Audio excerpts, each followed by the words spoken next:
guys, it's time for another one-day build, and this one I am crazy excited about because I am not in my shop. Today I am an apprentice. I am as far from my shop, in fact, as I have ever been in my life. I am literally on the other side of the world in Wellington, New Zealand, in Weta Workshop, where their legendary sword maker Peter Lyon is going to take me as his apprentice today, and we're going to make a sword. I can barely stand. So what are our materials? Okay, essentially we want to reproduce the blade, maybe the crossguard, maybe the pommel in aluminum. All right. But I understand that you've got some parts that we can use if we're running out of time. I do. I actually, I have in my collection a United Cutlery Strider sword, and so I have some parts and bits and bobs. Excellent. And these are good donor parts too, because United Cutlery bought a stunt version of each of the swords they reproduced from us. Oh, So what they got was an exact copy of the hilt, and they got an aluminum blade that they could use as the basis for their whole, pattern making. Look at that! It's absolutely, it's just beautiful. Yeah. They've really. So if we do get stuck for time, we can really grab these parts. And in particular, I think we're going to need to use The leather. Use the hilt, the handle with the two collars on it, because I think that's where we definitely will run out of time. Right. Okay, great. I'm glad this could come in handy. I love the fact that the real one is a lot more fine than the thinner. I guess really the difference is that they're making this out of a zinc alloy, which is not as anywhere as strong as steel. Sure. And they probably work on the principle that people are going to knock these around a bit. So the last thing they want is something that is fine in steel to be really thin, but you don't want really having people break it off and then coming back to you. So the original color here was this color. Yeah, so that green is what this was started off as. Amazing. And the reason for that is that that's the black orc blood that they were using on set. And and of course Aragorn was slicing and dicing all over the place, and so orc blood got rubbed into the hilt, so it ended up black. And for several years afterwards, I'd pick this up and I could feel it go a little bit squidgy until it all dried out again. Awesome. And what would we make the guard out of? Okay. Some assembly required. All right. I can see that could be found in there. Yes. You just have to remove all the things that aren't a guard. That's a lot of what my job is actually, because I do forge blades and other parts when it's useful, but most of the time I'll start with a block of steel and carve, essentially. And what I'm doing is I am looking at the shape inside and removing everything that isn't the part that I want. Joey Fameli used to say we take large things and make them smaller in precise ways. Yeah, that's the plan, with no mistakes. All right. Yeah, and here is the pommel kit set. Yeah, look, there's a pommel somewhere inside there. Fabulous. Yeah. So we'd probably start with the blade. The blade is always a good place to start because everything else attaches to it. Okay. So we work out our basic profile. There's two ways of approaching this, depending on how confident you are at being able to do a grind like a fuller by holding the sword. You can either do it the way I do, which is I'll take a piece of steel, or a piece of aluminum like this, I'll cut the tang onto it to give me something easy to grip. Right. And then I'll be standing there at a linisher and doing this. Back and forth. And literally, I'm holding it at the exact same level as I'm moving it and me. And you don't have a guide on the bottom? I used to use a guide, but I found it got in the way. Wow. Yeah. 30 years of practice. That's all it is. I've only got a few hours. All right, we're going to try this. Okay. The alternative is I can set up a work rest just beside the contact wheel, and you can use the work rest to help you keep it level. And as long as you don't rock it, you won't be lifting or dropping it. Yeah, I think that might make more sense for me. Yep, in which case we're better off starting with this as a strip like this, because Without cutting out the shape. Yeah, because as soon as you cut a taper to get the blade shape, you make it much harder. To make the fuller. Yep. So in that case, our first thing would be cut the fuller, Okay. then cut out the shape of the blade, then grind the edges. Excellent. Now, something that you'll notice is that the fuller here narrows as you come along. Yeah. That's not ground in initially. Initially, this is constant width all the way. And what tapers it is the second cut of the edges. Nice. Okay. Yeah. So all we're looking for is a really even depth, even width cut. A consistent. Yep. And then a scoop out where it comes out at the end here. Right. Okay. So we'll mark this out on there. Yep. On both sides, and just start Yeah. grinding. Yep. Okay. And then once we've got that, we cut out the profile Yep. of the blade. Yep. And then we start Yes. grinding in the hollow grind. Yep. Probably a good thing would be to cut a tang roughly at the moment. Okay. It's just a little bit easier than trying to grip that, is to actually have something smaller to grip. And for the overall length, do you leave some also at the other Yeah, end? I tend to leave a little bit at the end because just the way I make swords, I always seem to grind the tip. It's a problem that you might run into as well, is that when we come to grinding this bit, it's very hard to keep it steady. Yeah. And the tendency is to grind it in, cut it a bit narrower. Yeah. But if we leave a bit of excess, we can then just trim the profile and get it working again. So we're looking at about a 14mm width. You know, see, down here, it's down to 10 or 11. But that's only because of the edges being cut in. Okay. Yep. All right. So I guess if we just get a start and end point for the fuller, the nice thing is the fuller can run up right under the handguard. right. And the inside here, if I'm going to roughly cut the tang, do I want to cut it even lower, like down there? Yeah, you can. It's that thing of it's always easy to remove more material. Yes. Than to add. Yep. A little thing with the shoulder of the tang is it's not something you necessarily need to worry about, but if you look at this is a Boromir blade that I'm working on. You'll see there's a slight curve at the shoulders. Some companies that make swords have a really sharp cut there, which looks really, really crisp, but what it does is it creates what's called a stress riser. So if you're going to have a failure, there's a good chance it'll crack across there, and your blade can just snap off completely. Okay, that's bad. That's bad. so having a rounded corner there eases that whole stress. Okay. Unless you're planning to start whacking things with your finished sword. I'm not. Okay. It probably would be a little easier to do a sharp cut. Okay. Which, if we end up using this piece, I see too that you can set the blade right in there. Okay, so that gives us options. Okay. But yeah, so the shoulders could be reasonably sharply cut for that. That looks like 17mm. Yep. We could always drill that out if you want a stronger tang.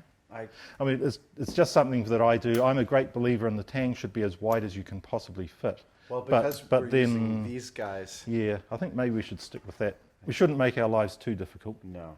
So yeah, so we're looking at about 17, and when we get to the pommel, it should have tapered a bit.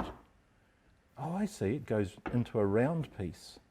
Ah, so that's rectangular section, then it goes round. Okay. I've never actually seen one of these in pieces before, so yeah, this is new to me as well. All right. So it looks like in there, it's a little narrower, and up there it's down to about 13. So it looks like it's a pretty constant taper from 17 there to about 13 up there. Okay.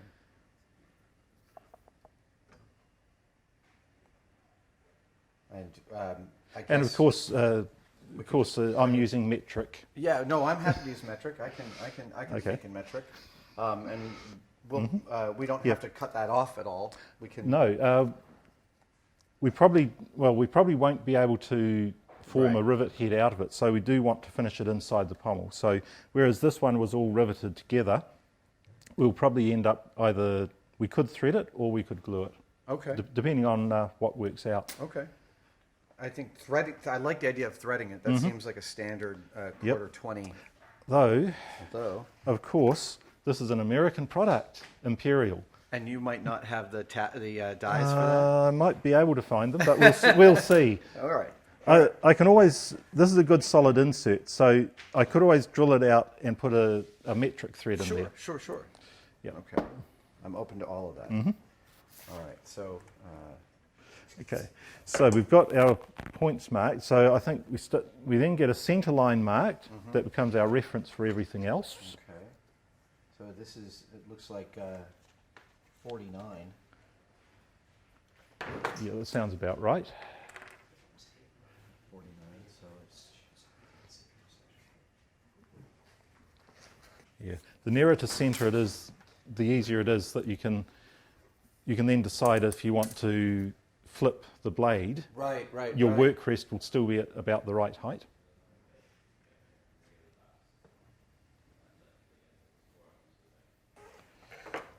This is 17.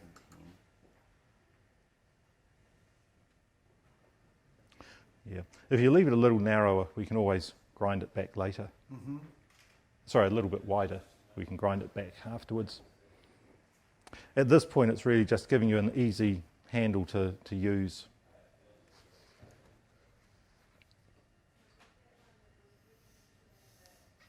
And I'll get you another ruler that's a little bit longer than that. Yes. Thank you. So I'll bring over my toolkit.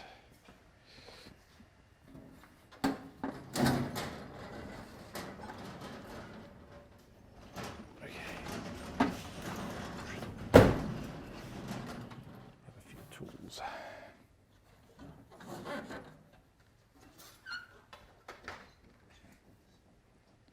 Okay, yeah, so that's a little bit wider, and so is Yep. that, and Okay. I think we're in the zone. Yep. So again, if it's a little bit longer, it never hurts. We can decide to do with the excess afterwards. Where are we at?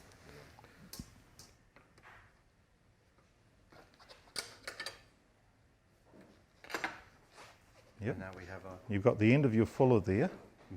So if you mark that across, and then also transfer them round to the other side. Oh, right, the same hole. Yep. Yeah. All I do is I just tend to put a little mark across the edge, flip it over, and then mark across with that sort of thing.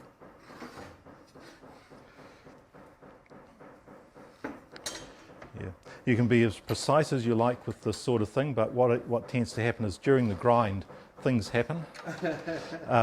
So there's always a little bit of adjustment to try and get things like the fullers roughly lining up on both sides of the blade. Right. You know, so you don't have one fuller here and one fuller finishing back here. But some of that is just happening during the process. So this is the tang that sits inside the handle. And we'll cut this off first, and that, and then we'll use this to grind the fuller in along this center line, both this side and this side.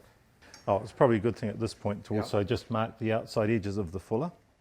And if you mark them a little bit narrower, so 14 is your outside edge. I always tend to overgrind. So what I've learned is I mark my finish points a little narrower because then I always have this habit of grinding up to the line and then having to tweak, and so I can end up grinding past the line. So if I mark it at like 12. Yep, that gives a good starting point. Okay. It's funny. It's I often say that a craftsperson isn't someone who screws up less. They can just see them coming from farther away. Well, the 30 years of practice has been about making the mistakes less often. Right. Yeah. Really. Well, in something like a steel sword, I do hundreds of grinding passes to get the fuller and the edges ground. If I make a big mistake on any one of those, I might as well put it aside and start again. Right.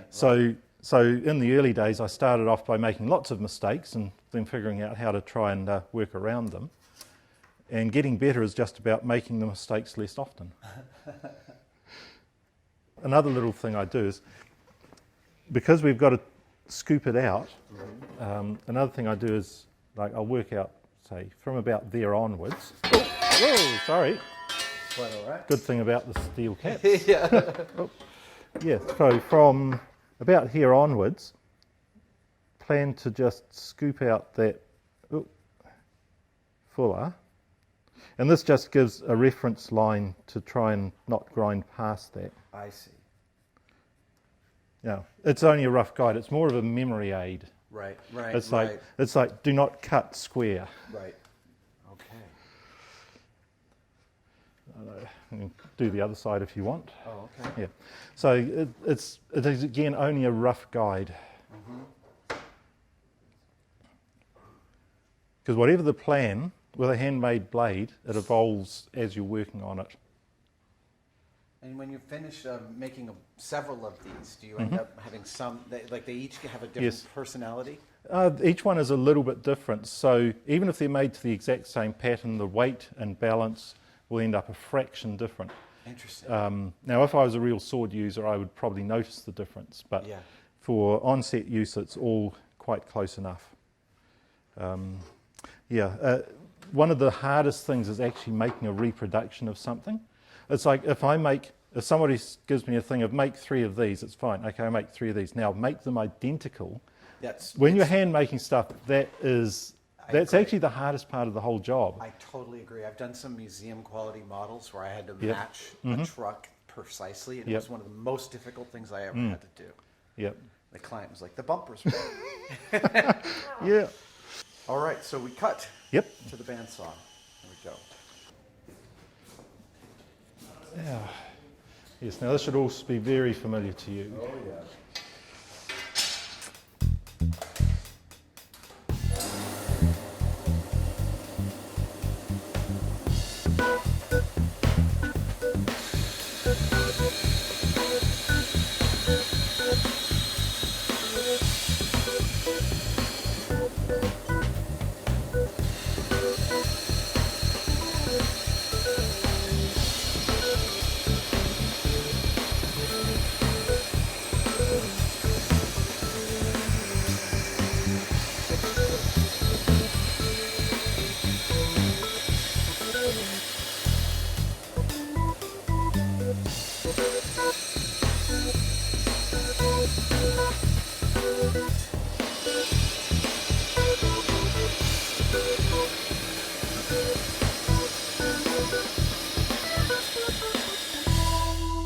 Excellent. Now, one little thing I do is Yeah. you've got nice hard edges there. Yeah. If you move your hand along, you can slice yourself on that. Yeah, it's a nasty So what I work. do is I'll just get a linisher, maybe with like a 120 grit belt and just, better be careful about that, and just do about a 45 on there, just to remove the sharp bit. It just loses time if you start bleeding Yeah. everywhere.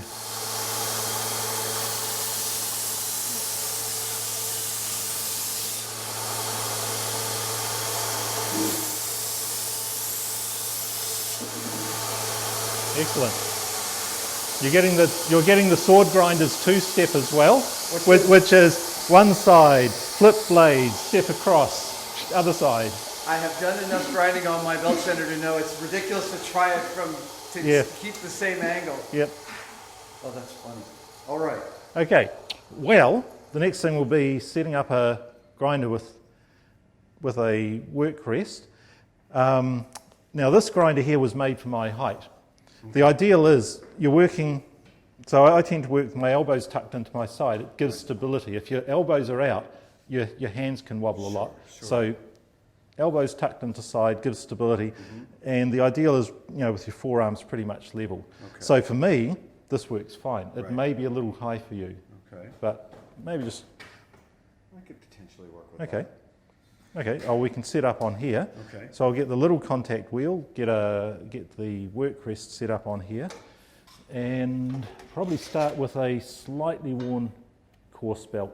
If we start with a new coarse belt, when you're doing something where you're removing only a little bit of material like the fuller, it's so easy to just, if you get a little point where it sticks, next moment it's just gone boom. Right, because And it's too fresh. It's too fresh, it's too harsh. Okay, so this is slightly used and that's Yep. good. Okay. Yep, it's all those little tricks. Yeah. Our work rest. Oh, and are we? Yep. So we can. Yep, we'll take that out. Just figure out. That's probably almost right for a 1 inch. The nice thing is, if you build your own, you can make it specific to what you need. Yeah. So like, one thing with these is that the arm out here is quite long, longer than say a knife maker's machine, because you don't need the room if you're making a knife. Right. But if you're working on swords or armour, you need to be able to move around the machine quite a lot. Because you have all these irregular shapes and you want to be able to and, have access. It does vibrate a little more because you've got a longer arm, but just make the machine more rigid or better balanced. How long ago did you build this?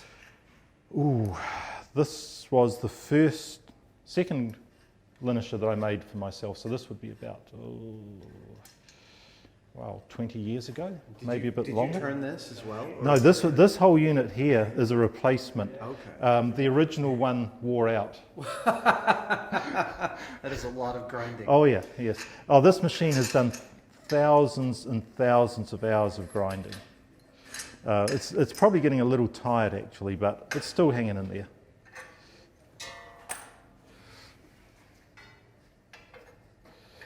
The other two linishers we've got in here were purpose made after I started here. Okay. And they've got things like adjustable height, so whatever your height you can set up for whatever you need. So get that in there. Now this one runs into a slot, so you can then, it lets you adjust the height, and there's a screw clamp there, so you can adjust where it is. It's very, very handy. All of this. This one has the tightener here, or is that one also does double duty, because if you want to work on a flat, so say you've got a diamond section sword blade, do your coarse grinding, and your blade will always have these little wobbles. Right. And so then what I would do is I get the flat plate and I lay the blade and run it that way to get the flats really smooth. Right. And so that one clamps into there. So that's why that handle is there, partly to help with that. The flat grinds are tedious, but they're actually a little easier to do. Than the hollow. So you've picked the challenging route. I love the hollow grind. I love the look of the hollow grind. Yep. Let's have a look. Now I have two sets of contact wheels. Oops. I have the ones that everyone else gets to use. Actually, this is what happens after a bit of use. It's got that. That started off as a cylinder. Oh wow! Yeah. Yes.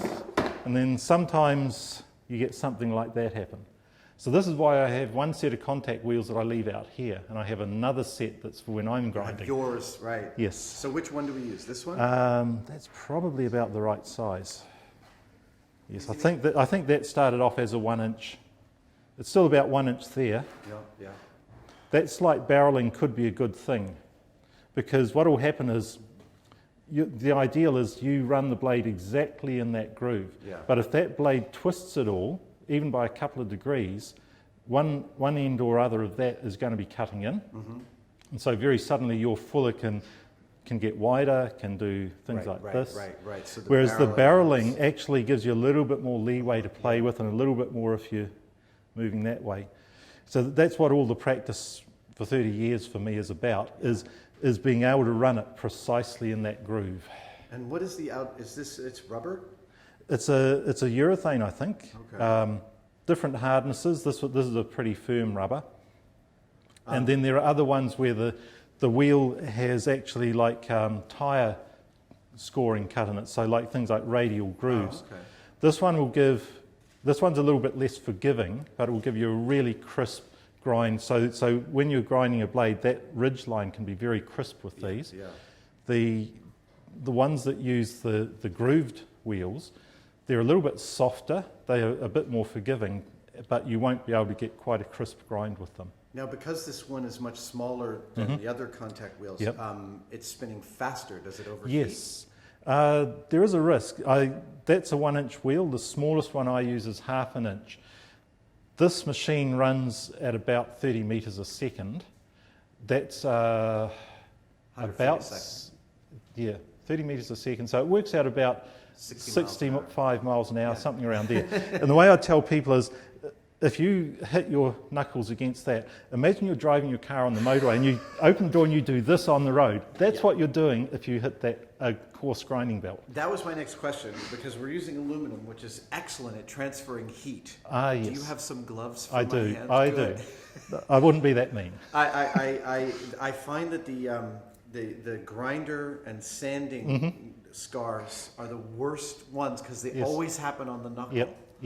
Yeah, and you're always doing that, and they always get infected because, it's just ripped your skin open. Yeah, I have a big disc sander, which I love, but it always gives me... The reason I use gloves all the time is they're ablative. Right, yes. So essentially it's like I can feel it or I can smell it. Yes. and you've got that half second of, before you hit skin. That's what I would like. Some others. So we'll get this set up. We'll fiddle with this a bit. It's always a little bit fiddly getting it. Yep, that's exactly it. That end first. And on this one, we just use the weight of the motor to keep the tension on the belt. Okay. Everybody who does knife and sword making and armouring has their own dream linisher, basically, because it's such a universal tool. Right. The linisher is so essential these days, but really they didn't exist till World War II. Really? Yeah. And even the whole idea of coated abrasives is only a bit over a century old. Wow. And you can imagine before that, the jobs we will do with a high-speed grinder, they were doing with grinders, files. In the good old days, they literally were finishing a sword by sanding it with sand on a leather belt, for example. Wow. So you can imagine how tedious that was. I can't See, even imagine. That was the apprentice job.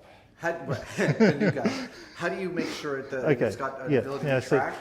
Now see, I always spin it up by hand first, and you can see this is tracking off to the left. Yeah. So we've got these two adjuster screws here, and what they do is they change the angle on the idler wheel. And if I spin it up again, or just give it a quick flip, right, further. Especially because we've got this on here now. If that runs too far off and hits that, what will happen is it will just go boom and drag itself off. Probably not damaging you, but it will damage the belt. What's really important is if the belt gets graunched, these edges can get a bit softer. Whereas at the moment they're nice and stiff, which will help you get a good fuller. Okay. So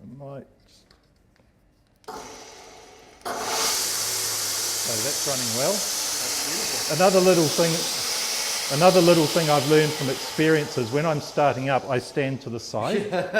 You never know. These belts do wear, and eventually the join is really amazingly tough, but when it gives, it can give very quickly. Yeah. I had my belt sander fail on me, and it gave me a nasty slap on my shoulder. Yeah, well, you were lucky.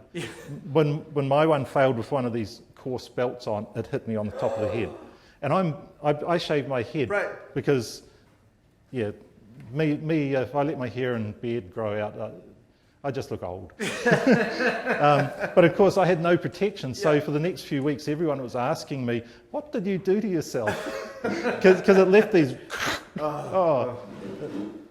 Noted. Okay. So now it's tracking right. Yep. And now we're So this. So if we probably the best thing is put the blade up against there and get a feel for whether it's touching your centre line. Down. Yep. So until this is all tightened up, I should be able to just tap that down. That may be even a little low. Pretty. Yeah.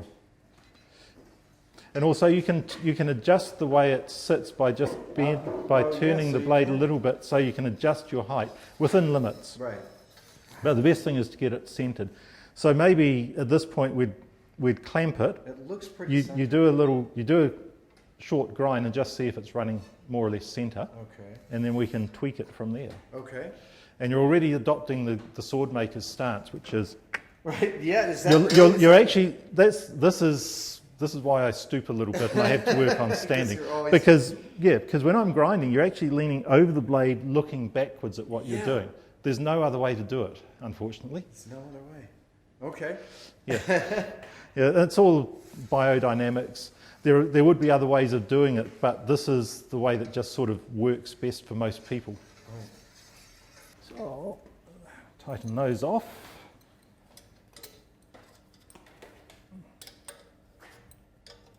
Yeah. So how nice do you want this to be? I was just wondering, you want to do all the grinding yourself? Well, let's see how I do. I may ask you to step in and pinch hit for me. If you reach a point where you think you're losing it, I can do the finishing for you, and I really appreciate that. Yeah, no, I'm here to see if I can make this work. Yeah. Oh well, it sounds like it's a bit of a new skill for you. It is. Maybe doing this particular way of doing things. Yeah, absolutely. And I did a little bit of.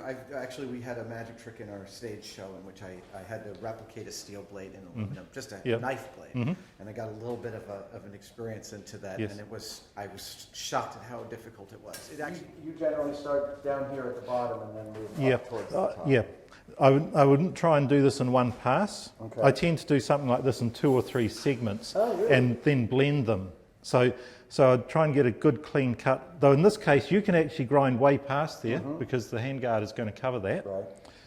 And then stop it wherever is comfortable, because I've got long arms as well as long fingers, so I can do a fairly long movement.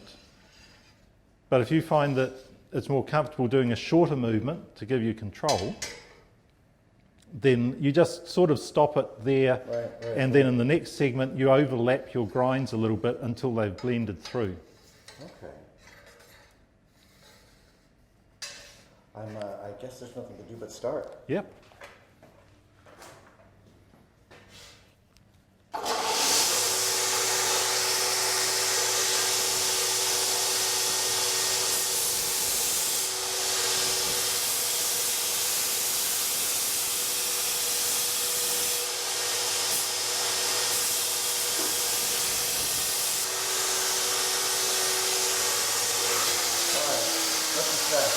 Okay, just a little bit above centre. It looks like I'm a little high. Yep, so we can just lift that a wee bit. Okay. The other thing, I could see you were actually trying to find the rest, because I could see you doing a little bit of this. Yeah. I do that too. And once I've found the rest, I put a little bit of downward pressure. Yes. Okay. And of course the trick is, because of leverage, as you're moving across, you've actually got to reduce the pressure one side and increase it the other. Right. Because as you move it across there, if you kept the same downward pressure on your left side, you'll actually end up lifting the blade and pivoting it. So there's this whole feel of sort of dance of. Yeah. All right, so we want to raise this up. It's actually, just a wee bit. It's actually quite interesting describing everything to you, because I'm telling you things that I don't even think about anymore. Right, no, of course. It's quite amazing. It doesn't need much. Yeah. Well, you're off to a good start. That's quite even.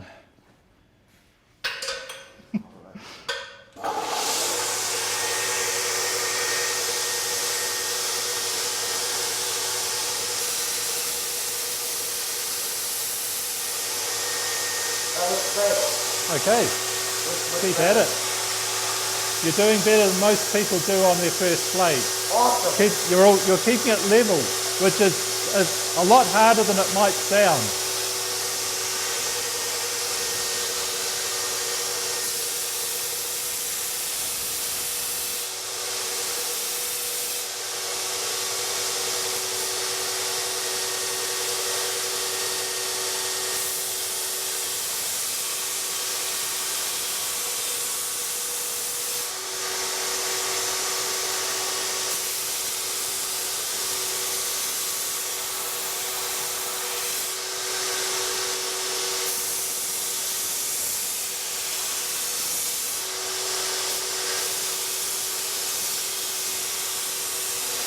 That's a good start. What you get with the contact wheel is, for a given width of fuller, the contact wheel determines how deep you cut. My usual thing with swords is to try and get the fullers quite deep, because it looks good. It also gives a much better transition at the ridge line, because you get a steeper angle. It cuts a little bit more weight out as well, but it's rather tricky, because if I'm aiming on a steel blade, a millimetre of thickness at the bottom of that fuller. That's not much difference between perfect and disaster. Right. So with this, you can make it as deep as you like. I think I'm going to go a little bit deeper. Mm-hmm. I saw that I can adjust the fuller coming up to that line just by tilting a little bit that way. Yep, and then you bring it up higher. Yep. Oh, that's really cool. This is Yeah. awesome. Yep. I'll keep it up.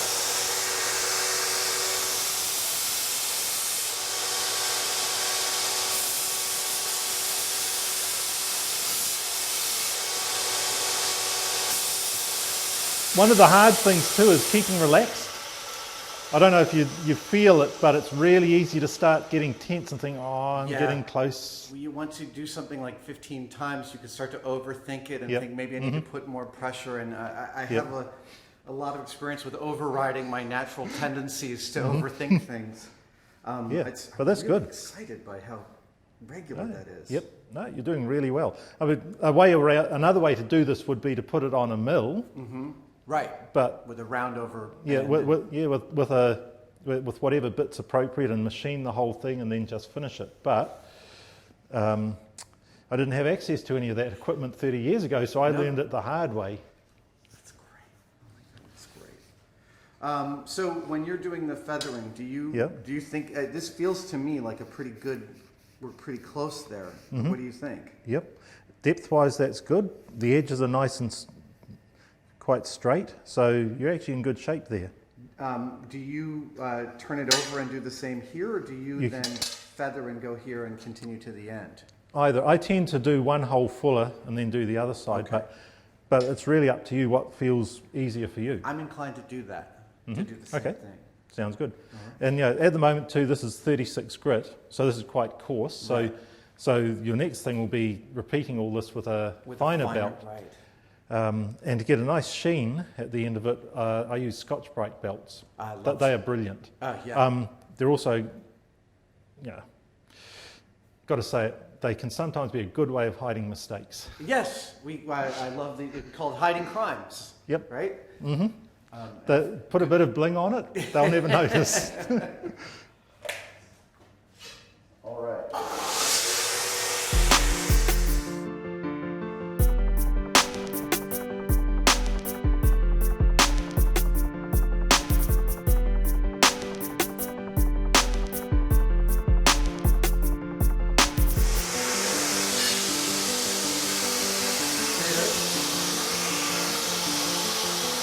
I feel like I should be pleased with this. Is that good? You should be actually. For a first timer, you're doing really well. Oh, so glad to hear. Yeah. I mean, the difference is when I've been showing this to people and teaching people, they're usually like younger guys that are also building their skills. But you've done so much already. You just figured it. It feels great. There's a way that rhythm just feels really wonderful. Yeah. And then I saw in one place I had a transition that was a little bit funky, so I went to either side of the transition. And have you learned the thing too that you can vary the rate that you're moving it to change the rate that it's grinding? Oh,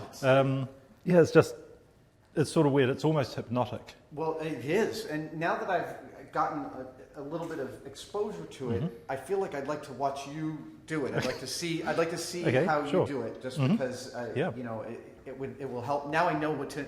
I kind of know a little bit about what I need to know. Yep. Okay. Is that cool? Yeah, that sounds good. So I'll do the other side. Okay. And then we can get on to the finer finishing. Excellent.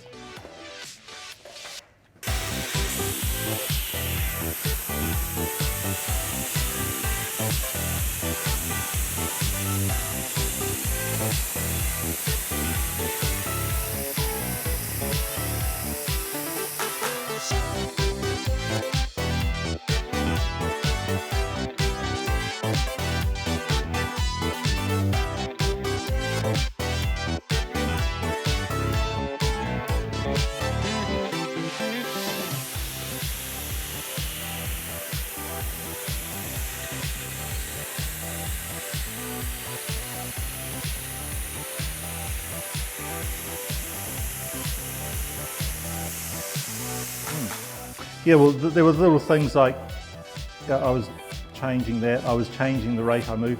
There's a little thing that I do that I'll hold my hand there and I'll be sliding till I reach a certain point, then I can let the other hand.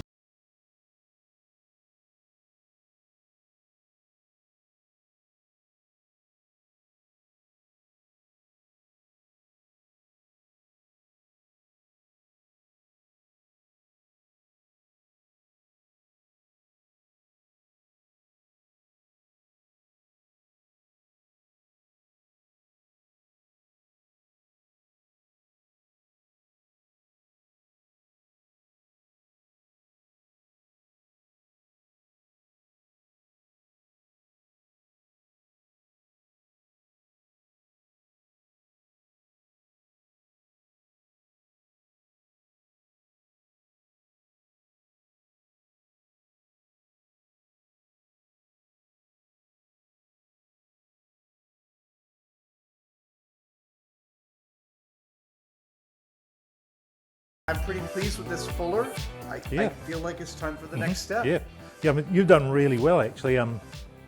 Normally when I'm teaching people about grinding swords, they're younger people that are still developing their skill set. Yeah. But of course, you've done this the first time, but you've got so many skills already. You just figured it out and got it working. You've done a really good job. It was going to work like that. I was apprehensive. I've got to be honest, I didn't know either. I was hoping that whatever happened we could save it, but you're doing really well. I'm glad we're both surprised. Okay. Okay, so what's pleasantly next? Surprised. So the next thing is we cut the taper and the tip shape. So mark it, bandsaw that out. Use the flat plate on the linisher to just even it all out. There's your taper. Okay. And then after that, we'll grind the 4 edges. Okay, the 4 hollow grinds. Yep. So I probably should use a thinner Sharpie for marking the blade? Yeah, if you want. Okay. Luckily, we've got a little bit of flexibility with dimensions here. Right. So whatever happens is how it happens. Happens. Now I'm inclined to just trace one side, cut it, and use that to do the other. Mm-hmm. Is that That sounds like a good way. Yep. I'm coming across nicks that I'll bet are from filming. Oh, no, those were there. Those are actually part of the sword. Oh. Yeah. So it was that whole thing. He's been around. He's done a lot of stuff. He's been in combat. So it was all part of the aging. Of course, the sword's got another 15 years of natural aging on it. Right. But it did start off with an aged finish anyhow. Okay, so that's the center point. Yep. Now the tip on this one's really rounded, so you could just run that point further out if you wanted. It's just a matter of whether you want it blunt or sharp blunt. I think this blunt is great. Yep. I'm going to go with exactly that. Okay. So off to the bandsaw.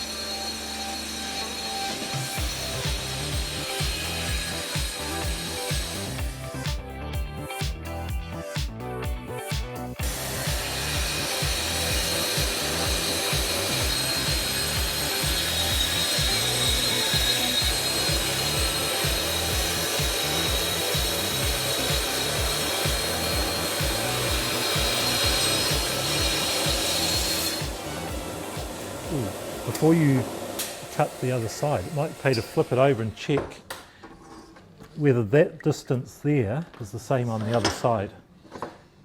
That's pretty close. That's pretty Yeah, close. because what happens is if your fuller is a little bit off one side to the other, suddenly that edge can get really narrow, Right, and that becomes really obvious. Yeah. But that's looking good.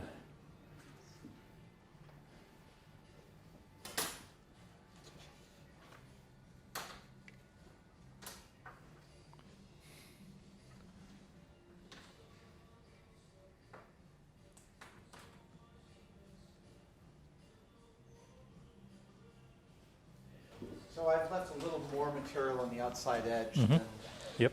that's again, we have. Yeah, you've got latitude to alter things. Awesome. All right.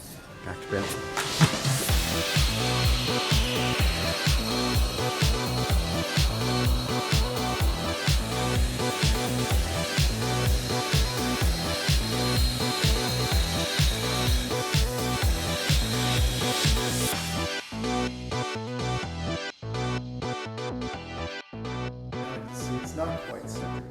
Okay, but we can. Oh, I see. But at least it's symmetrically non-centered. Right. Yes. It's as in, it's a little bit wider that side, and it's a little bit wider there, rather than that being wide and that being wide, which would obviously would be. So what has happened is that your fuller is centered, but your edge isn't. Yes. So that's easy. But that can just be ground Okay. until it looks right, and yeah. Which machine do we start on? Okay, the next step will be use this flat plate. Okay. So it's another reason why the arms on these machines is long. Right. Because then you can have a really Nice. long flat plate for doing straight edges on swords. I gotcha. Okay. And yeah, just work on that.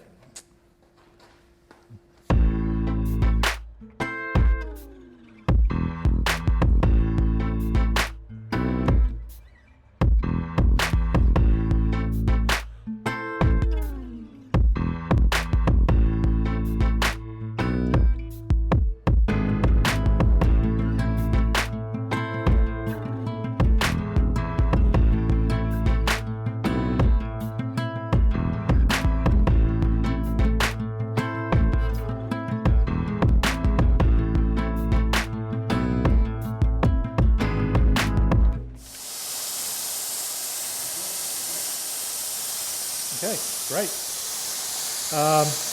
Then I think we'll switch to a finer belt, Okay. just getting rid of those coarse marks. The 4. Yep, knock off those sharp edges, Okay.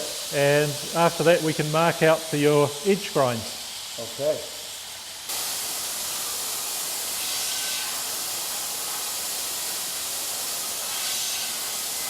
You're doing the tip, you're doing that pretty much exactly the way I do it. That's cool. It's clearly you're imbuing me mentally with the intuition. But then again, you've got a lot of experience doing other stuff, I so do. it translates. I love learning new skills, and this is maybe my favorite one I've yet learned. This is awesome. Very exciting watching this slowly come into being. All right. Okay, well, we might as well go to the desk and mark out for your edge grinds. So what I want to do is, I want to mark this exactly halfway up that edge. Yeah. Okay. Maybe something a bit broader. Yeah. Yeah, that's a little engineer's trick that most people don't seem to know. The using your finger as a guide. Yeah. I've used it up to 6 inches. All right. So what's next? So you've marked the centre line on there. So that means when you're grinding, you'll have a reference to know how close you're getting. Right. Then the next thing will be to mark how far you want to grind in each edge. So obviously up here you want to grind pretty much up right up to the ridge of the fuller. Down here you actually need to grind across the ridge of the fuller. Oh. And then in the final bit, as this grind comes through here, that will actually turn that into a nice point. Ah. And then you continue the grind around here. So actually what happens is, say you're going to use that as your grinding mark. There's where your fuller finishes. You'll get something like this happening, and then continue your grind, maybe not like that, maybe more like that. When you do it on this other side and you grind that, You'll get the fuller. you get the point, and then as you're grinding across there, you're bringing this ridge line of the grind back to a centre, because you're doing it, as long as you're doing it symmetrically, you end up with a nice straight tip. Would you will you do the mark for me? Yeah, sure. And so since we know that we want to, I tend to mark just a little bit outside the fuller. It's easy to, once you've got your grind, you can start checking it by eye. But this just means that you're not actually accidentally going to, say, be grinding and grind a little bit too far here. I see. And then have to figure out how to fix it. Wow.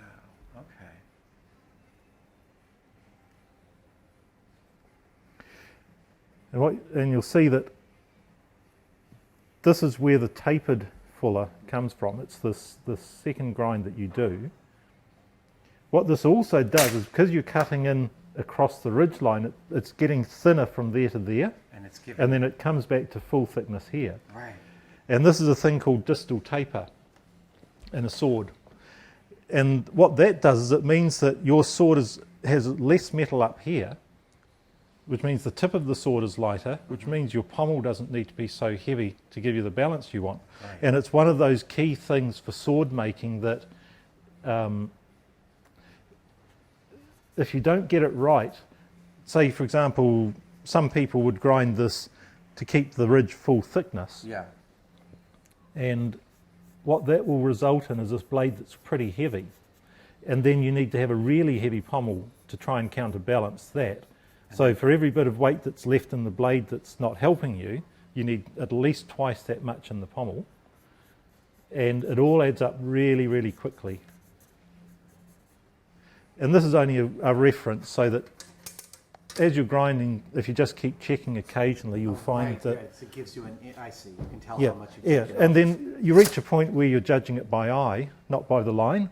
If you take it too far, the line can actually become deceptive. It can give you a bit of a false sense of security about what you're grinding. Right. Yeah, so the next thing will be get a bigger contact wheel than you did the fuller with.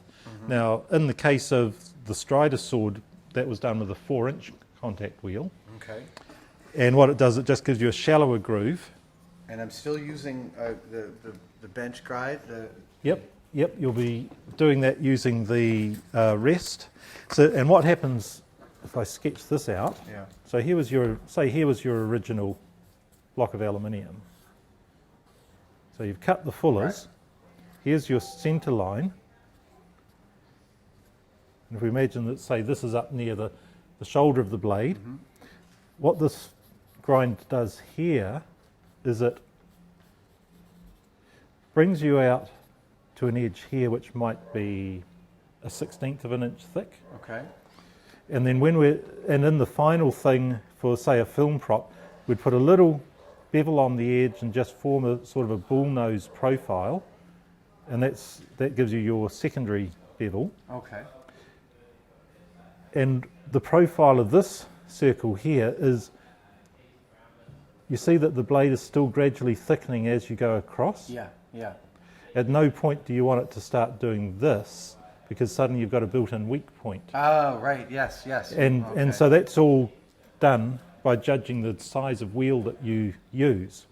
And in this case, what that's describing is that's a part of a curve of a Yep. 4-inch Yeah, diameter. exactly. With a smaller contact wheel, that curve might have been more like that. Yeah. So you could actually remove more metal.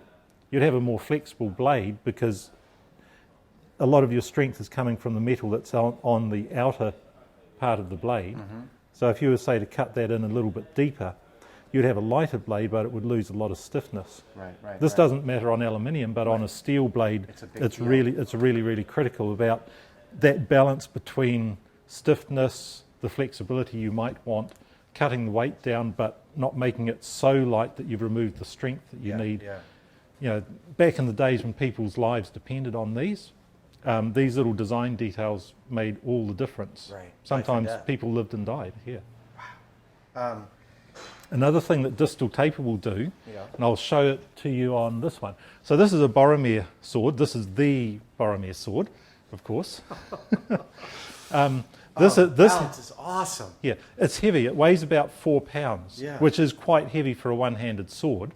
But the balance point is right about here. Yeah. So it's not trying to bend your wrist too much. No. But this is a good example of distal taper because it's about 5 millimeters or 3/16 of an inch thick there. It gets about 2/3 the thickness here and then comes back up to full thickness. Wow.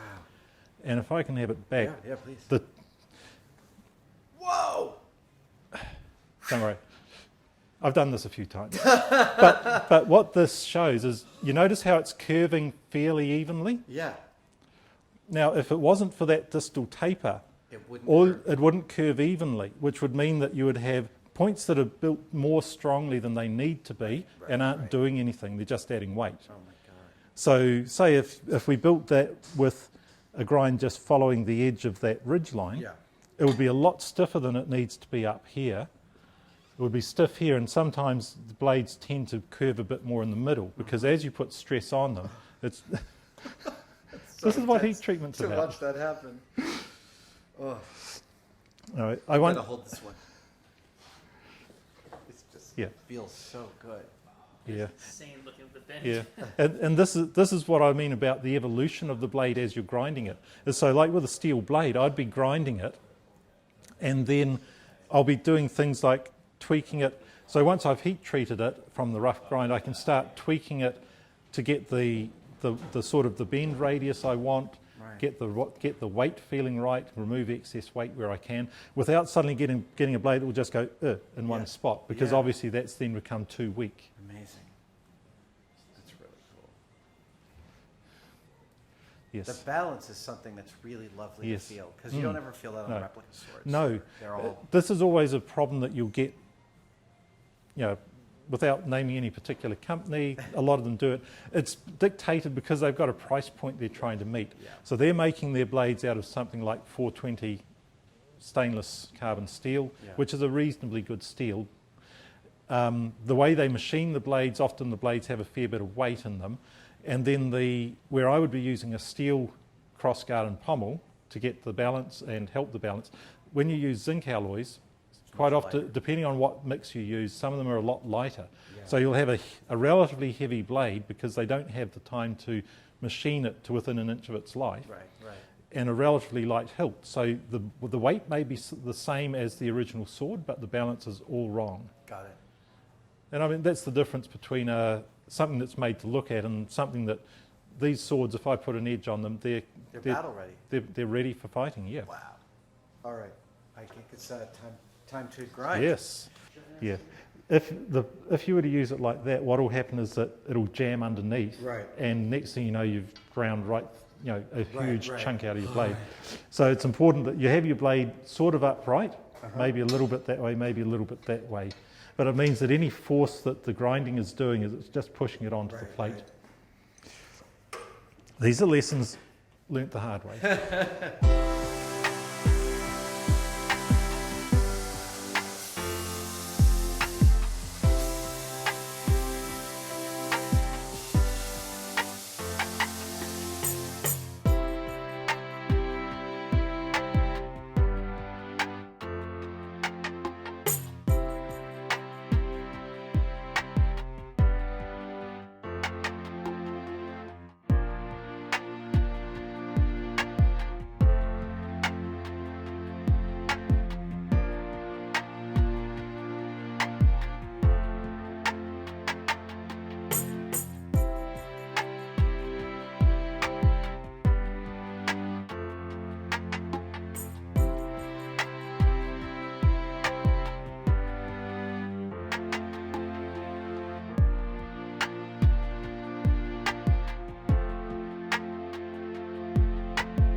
All right, Peter.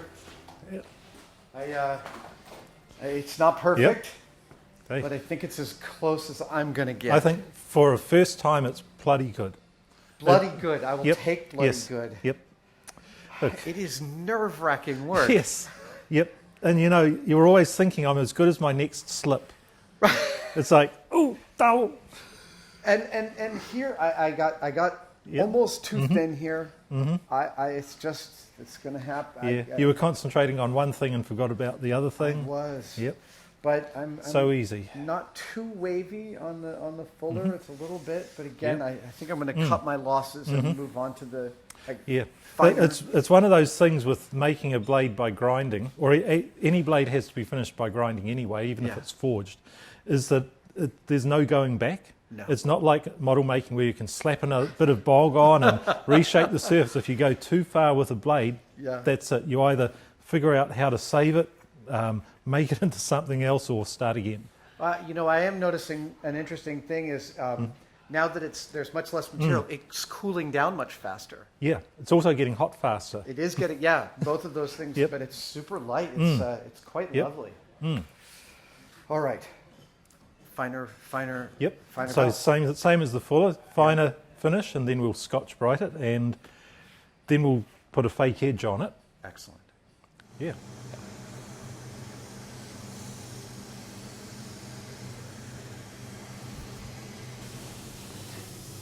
There we go. Cool. Happy? I am ecstatically happy. I feel like it looks great. Yeah, that's coming up really well. You're doing pretty well for your first day on the job. Can I move here and work here? Yeah, I'm sure Richard would be happy to have you. Oh, so much fun. Okay, so what's the next step for okay, well, finish? I suppose at the moment you've got a very cut off edge. So the next thing would probably be just finish it with a little bevel each side and then a little bit of rounding. So it's what we call a bull nose, so that you have something that looks like it's sharp but isn't. Okay. And the trick with that is, if I can grab that for a sec, is that you imagine your belt's running like that. Yeah. Just work out the angle so you're not going to knock that ridge line, but just get a little slight angle. Okay. Do that a few times. Do it on all four edges until this edge is maybe about half that width. And then I think we could Scotch-Brite it and then just change the angle in repeated passes to just wear it off using the Scotch-Brite rather than actual grinding. Okay. Because you're very close. It's one of those moments where it's so close to being excellent and so close to being a disaster. And I've been feeling that all day. Yeah, and that's what it is a lot of the time with sword making is that final bit is what either makes it or ruins it. So there's a huge component that's not just skill-based, it's no, temperamental. there's sweat. All right, so let's go put another, doing a 240 or something? Yep.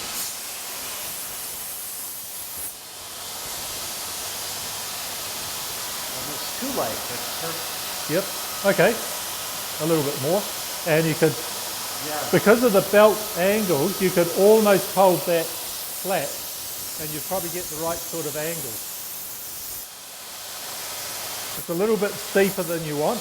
Right. It's almost, if you imagine that dead level, you'll miss the ridge line, but get that bevel happening.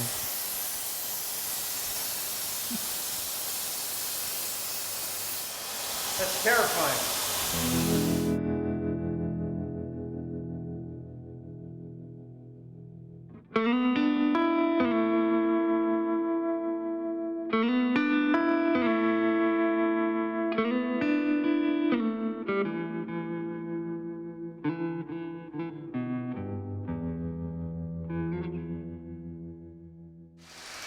So you're happy with it? Yeah, I'm pretty happy with that. Yep. Now with those thin spots, just, nothing there that's going to actually snag or cut you. It's annoying. If you have any of those little burrs left, they'll always get under your skin. Right, yeah. I've gotten some nasty paper cuts from those. Okay, well it looks like you're done. Happy with that. You're done on the blade. Really? Apart from now fitting the hilt. Oh my gosh, all right. So we're going all right. I'm so psyched. Let's get the hilt on. I guess we got to cut some of this So down. you've got to narrow this down, but I reckon probably a good way is to figure out how wide it needs to be there to fit the crossguard on, and then work out the taper into the pommel, and then just mark and cut. All right, so we're going to modify we're going to use this United Cutlery grip from my licensed sword. And this, that doesn't get much nicer than that, does it? Nope. Almost like we planned it. That is absolutely perfect. Oh my gosh. All right, so I clearly need to cut this down a bit. Yeah. One of the things that impresses me about this hilt is the way they've made it, that all the pieces just clip together. Yeah. So there's perfect registration. Same with this. This comes apart. You can't even put this collar the wrong way round, because if you do, it doesn't actually fit on the lower section because it's just that fraction difference. Really clever. It's quite very clever manufacturing, but that's and that's what you've got to do with the mass market. Yeah. They've done a good job. All right. Let's see here.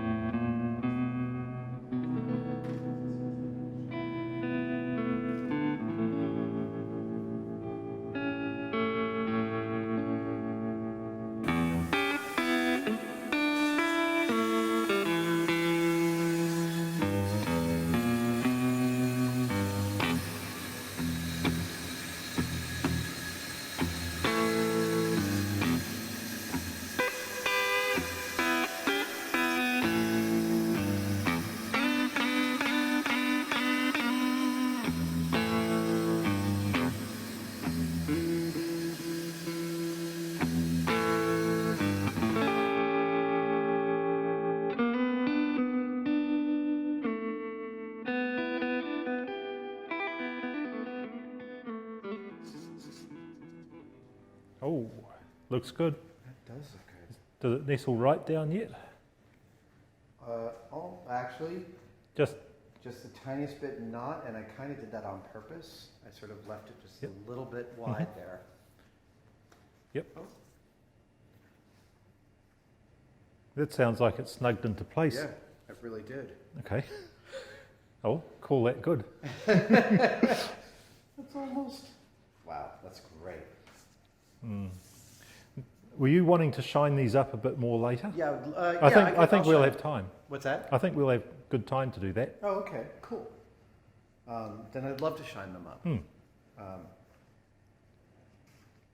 the question is, Yeah. I think if we fit all the bits on, let's see what's left. yeah, let's see what we marks go for threading. Okay.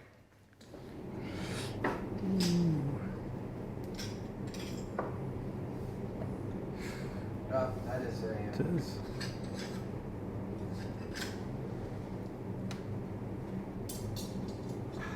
Remember, you need to get it off again. yeah.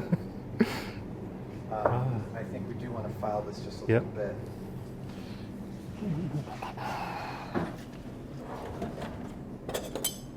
Try that.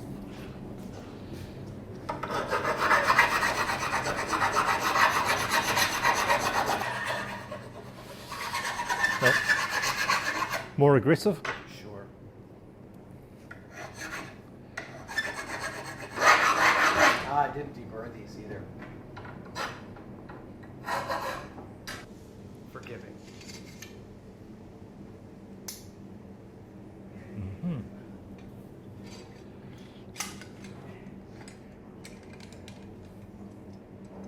Ah, Yeah, it goes to a round section, so Yeah.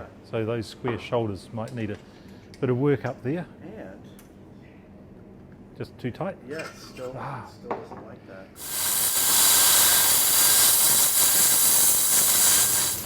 This, I'm guessing, is also still a typical part of the Yes, process. yes, fit. Getting Yep, it- fit, take it apart, tweak, fit, tweak, and so on. Repeat. Yep. All right. So clearly, So it's all good up to that point. yeah. And then this tapers. Yeah. It goes to a round section as well. Yeah, it goes to a round section about there. So it's right around here that it wants to go. Hmm.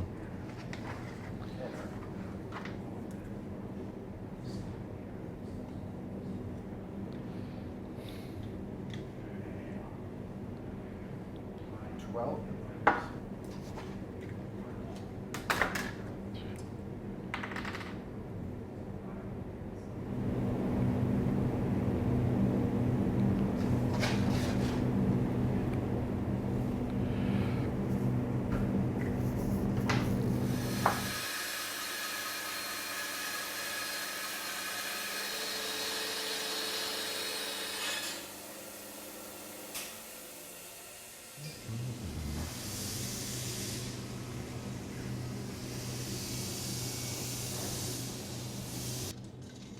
it's really nice how solid the Yeah. registration feels. Oh, lovely. Lovely. So, final thing is this. That guy. So then the question Right. is, he goes up in, so it's almost Yeah. like it could cut right about there, Yep. and then thread back from there. Yeah, because that's Mm-hmm. That yes, sinks because that inside. sets into there. Yeah. So the pommel ends up sitting. In fact, you can see the mark there where Yeah. the leather hasn't darkened. The leather darkened was me, by the way. I could see that it should be a little darker. Ah. All right. So now Okay. the question is, I don't know whether that's metric or English or not. I don't know either. I suspect it will be imperial. United Cutlery. I'll see what I should do is put a bolt in there if I Yeah. can, Let's figure out and see what yeah. sort of thread it is. So I'll have something there. If you guys don't have the bolt, Yep. Well, it would be easy enough for me to drill that drill out. it out, tap it slightly bigger, Oh yeah, and and we could yes. match that. Somehow I don't think so. I'll see if I've got an 8 by 1.5.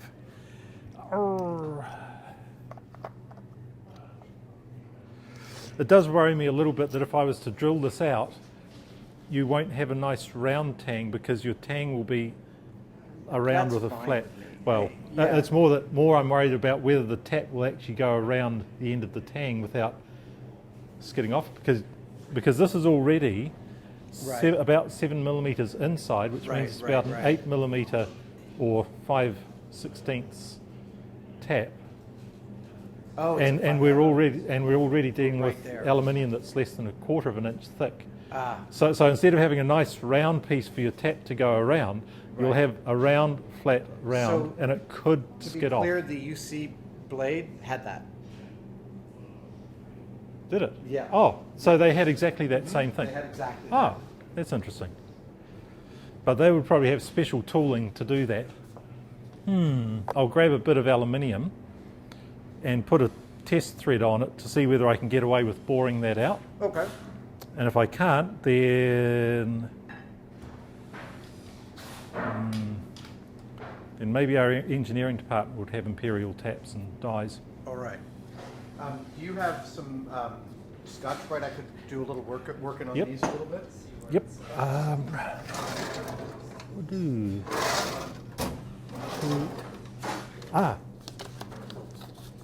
That's probably too fine, but we've got lots of these really nice. They're the nice foam-backed ones. They can form really well, but we have coarser ones too that might work a bit better. Oh, where have I put that? What are the odds? What are the odds?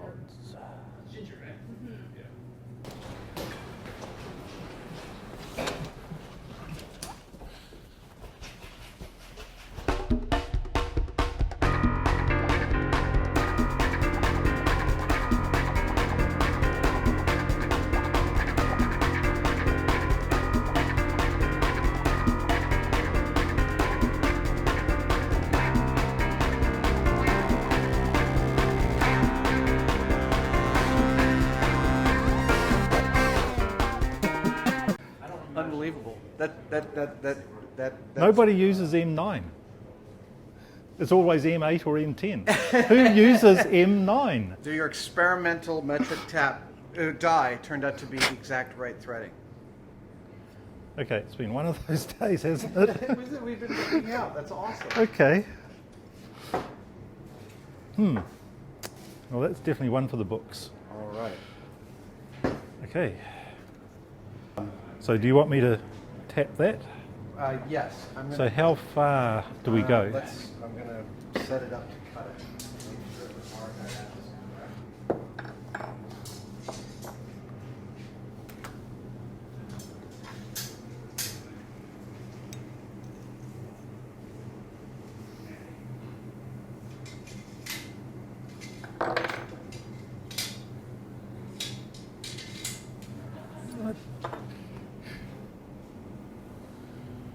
It's that second mark, right? Okay. It's that second one. So I'll just take it a little bit below that and leave. I'll start with a good length and then we can cut it short to whatever works.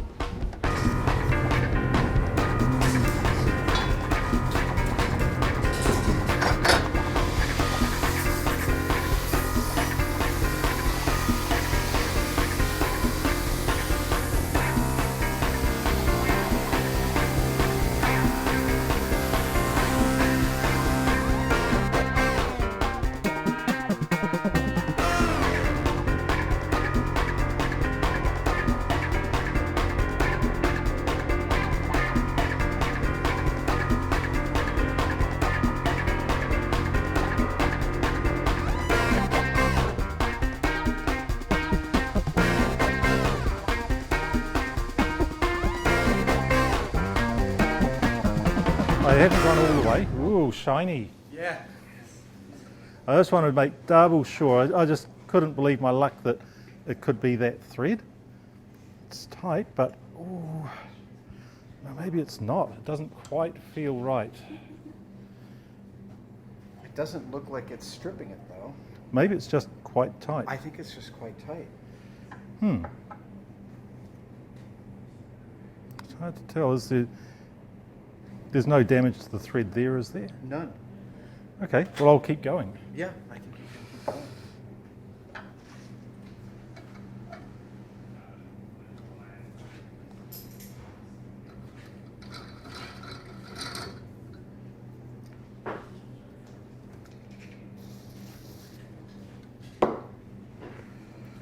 I've threaded it a lot further than it needs to be, All right. because I always know the first bit of the thread is always a bit mucky. I have gotten a nice polish on the Very pretty. zinc. It's a wonder they don't actually do that themselves, It because is. that's come up beautifully. It really has come up. Just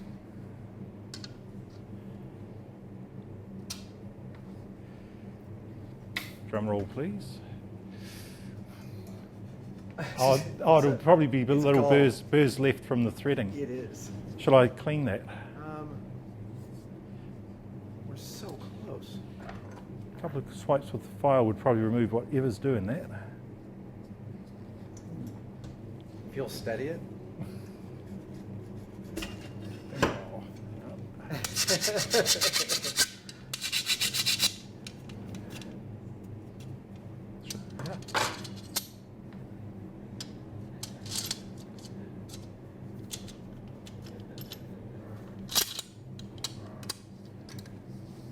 Okay. Oh. Now we need to work out. Oh. Now I hate to tell you something. Yeah. The threads don't go far enough. Oh. No, Okay, I can do that That was easily enough. that was. Ah. We wanted to cut it there Right. Oh. and go down to So it's not actually that far off, is it? Because that. Oh, I see. That goes in. yeah. So that fits. Oh, that fits to there, and then that goes a bit further. That's not a big deal. I can Just just keep do on. a bit of grinding.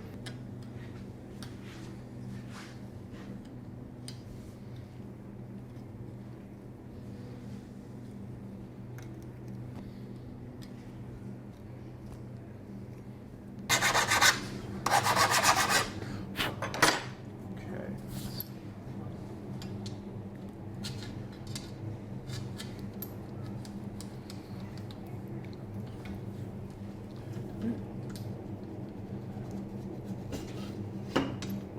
Yep.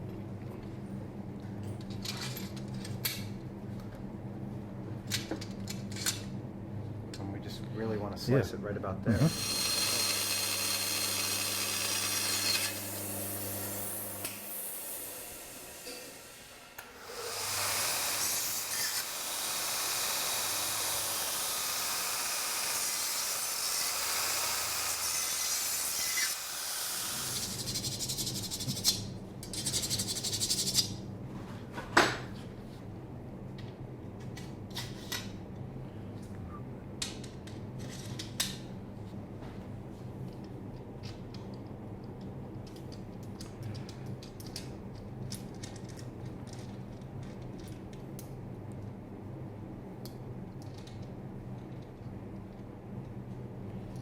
Okay. Ooh. Yep. Is any? No, it's still moving. Yeah. Oh, just a wee bit more.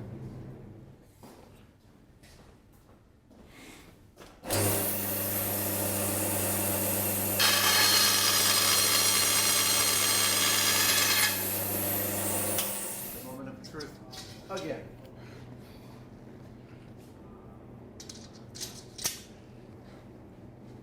Not forgetting anything, right?